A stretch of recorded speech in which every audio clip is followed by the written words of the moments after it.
ദൈവത്തിൻ്റെ ഏറ്റവും പ്രിയമുള്ളവരെ, അവിടുത്തെ സമാധാനം ഞാൻ ആശംസിക്കുന്നു. ഇന്ന് കർത്താവ് നമുക്ക് നൽകുന്ന ദൂത് സങ്കീർത്തനങ്ങൾ 34:19.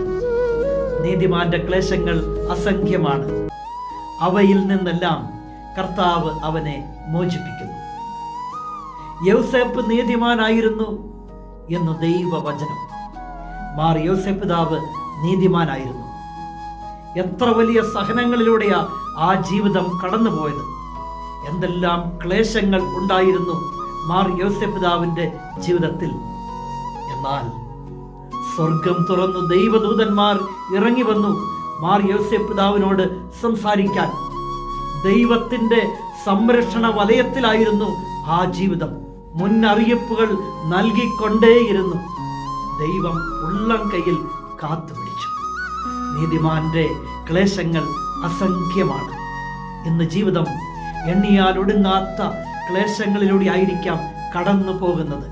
അപ്പോഴും ഓർത്തു വെക്കണം, കരുതുന്ന ഒരു ദൈവമുണ്ട്. അവിടുത്തെ ഉള്ളം കയ്യില ജീവിതം.